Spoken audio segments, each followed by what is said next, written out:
I'm joined now by Francis Robles from the Miami Herald and also Dr. Sanjay Gupta. Francis, you had a story on Friday in the Miami Herald that was really disturbing. That basically, with all this, the focus on these American missionaries in that story, it's actually having an impact on the care that other kids are receiving. How so? There are some very, very sick children here in this country who were promised flights out to Miami specifically, and they haven't been able to get flights. They're sitting there, they're waiting, they're getting sicker, they're getting gangrene, they're losing limbs. And they're not getting flights out because now doctors are concerned that if they just send the kid out without full-up paperwork. It's not the doctors, it's actually the pilots. Apparently pilots who took kids to Miami landed and were confronted with, bombarded with questions by customs. Well, who's that kid? Who's his father? Well, that's his father. How do you know it's his father?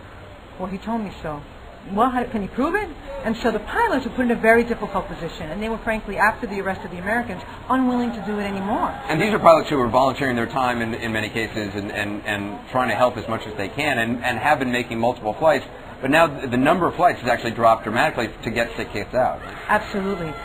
The pilots were contracted mostly by Miami Children's Hospital. Okay. I get the sense that they were kind of the smartest pilots, or the smartest pilots who knew what questions to ask were the ones that stopped taking sick kids. So you had a child die last week. You had a little girl who was promised a flight on Monday, got gangrene by Thursday, and on Friday lost her legs. Sanjay, is there an answer here? Well, you know, it's interesting because at first they sort of had these guidelines that if there was a threat of loss of life, loss of limb, or eyesight, that it would make it easier for the child to be transported. Then they sort of backed off and said, you know, limb and eyesight, can those issues be taken care of in Haiti, as we've been talking about?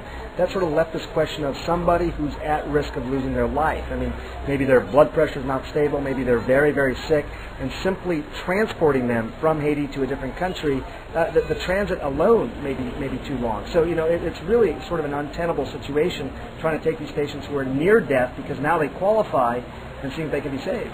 Miami Herald is obviously committed to not only this story, but to the broader story of what's happening here. You have a big Haitian American readership, obviously in Miami, the largest Haitian American community in New York. Does it frustrate you to see so many other reporters, the story dropping off the headlines in a lot of other papers and a lot of other news programs? It's frustrating, but on the other hand, it was actually heartwarming for me to see the number of journalists that were here. I mean, like you said, we've covered the story all along, but to see the interest, to see so many journalists sleeping on the streets, sleeping in tents, freezing at night with nothing to eat, covering the story for the Haitian people, that was important. Yeah. Sanjay, it's one of the things we talked about early on is as people become less interested, as they feel like, oh, well, I've seen that story already, I know that one, or I've read that before, it becomes harder to tell because there's not interest and therefore, you know, news companies won't send their people. You know, there's two things that sort of struck me. One is that people really do seem to react to the truth. I mean, simply presenting the truth, not tarnishing it, not trying to adulterate it in any way, simply presenting it. People respond to that. They understand that. But also this idea that media, you know, there's few times in our lives when media can really be a force for some sort of change. And I think that this is, because the information simply was inadequate. People simply did not know what was happening here.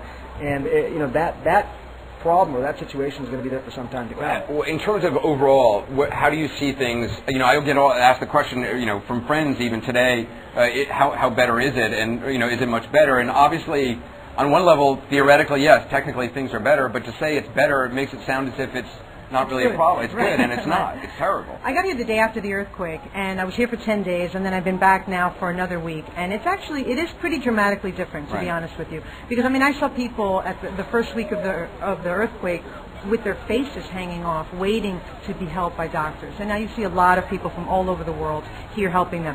The big question is, how long are they committed? How long are they going to stay? I'm not so much concerned how long the reporters are going to stay. I want to know how long these international aid organizations are going to stay, and are they going to be committed to help the thousands of people with lost limbs?